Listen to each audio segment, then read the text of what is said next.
Ardahan Kars ağrı düşman istilası altındayken Baba Şenlik'in oğlu Kasım adam vurar, hapse düşer. Son kurtuluşu Kars'tan Ardahan'a aldırırlar mahkemeyi. Vezirov İsmail isimli Azeri bir avukat var. Fakat avukatın istida ve dilekçe yazması yasak. Baba Şenlik günlerin bir gününde bahar vaktiydi. Oğlu Kasım'ı asacaklar. Vezirov İsmail'in gider kapısını vurar. Hanımı yemek yapırdı önlen üzeri. Buyur amca der. Kızım ben Vezirov İsmail'i arıyorum. Amca kimsin, adın nedir? Ben Çıldırlıyım, ismim Hasan'dı. Şenlik diyemiyor, şenlik dese acaba. Kalkıp diyecekler mi ki Baba Şenlik Veziri of İsmail'e istida yazdırmaya gelmiştir. Asıl ismini Hasan olarak kullanıyor Baba Şenlik. Vezirov İsmail çıkar, buyur peder der, içeri alır. Yemek hazır, yemek yiyecekler. O esnada yemeği yemez. Bey benim sana bir maruzatım var. Maruzatımı sazla mı söyleyeyim, sözle mi söyleyeyim? Baba Şenlik'i tanımıyor Vezirov İsmail. O esnada peder sen ki çıldırlısan, Baba Şenlik'in memleketinden sen, hadi der çıldır ağzı söyle. Görelim Vezirov İsmail'e nasıl yavralacak oğlu Kasım'ın kurtulması için Baba Şenlik. Söyleyeyim dinleyenler var olsun sağ olsun makam Karacı makamı.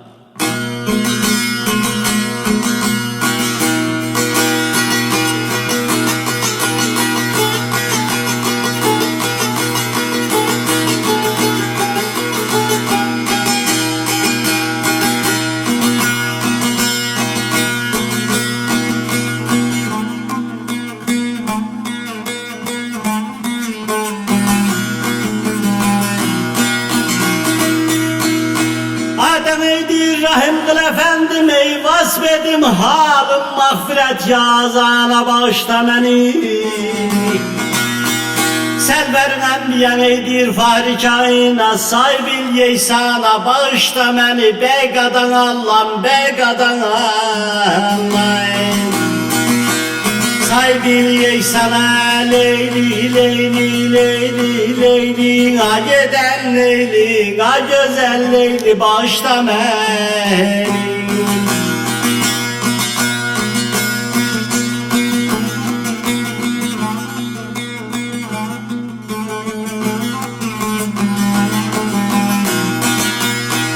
Adem eydir ismine mi saldın ey tefşikine de Hazretin İsmail'i Hakk'a can feda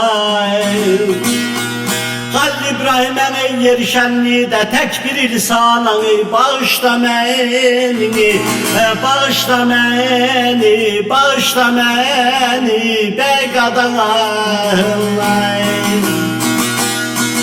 Tek bir lisana leyli leyli leyli leyli ha geden leyli begadan Allah'ım bağışla beni.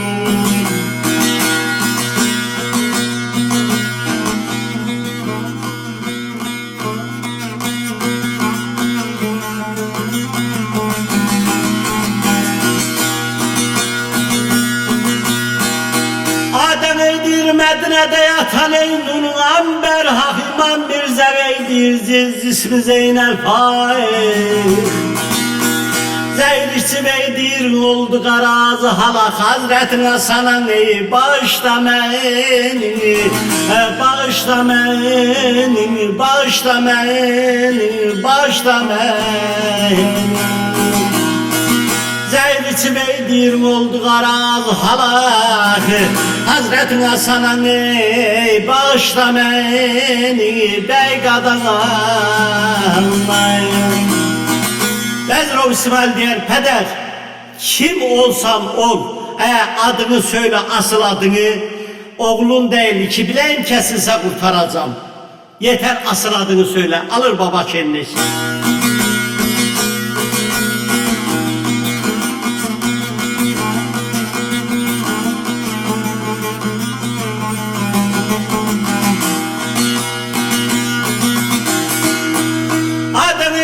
Muhammed Zikrettin eydir sırrı mihracı, Fatıma-tu Zahran ey saadet tacı.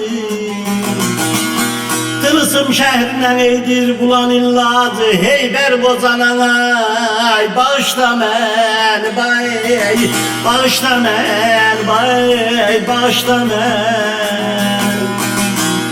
Heyberi bozana leyli leyli leyli leyli leyli leyli, bağışla beni bey kadına.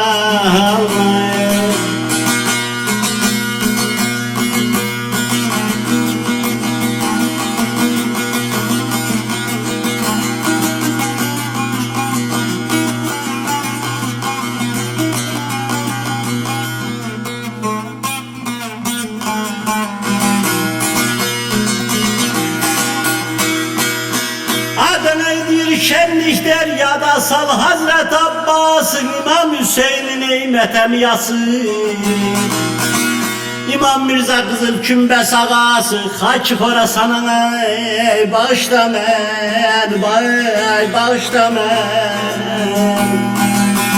Bere İmam Mirza'nın ey Kızıl Kümbes ağası, Haç Khorasan'ın ay bağışla meni bey kadının, lamay kadının.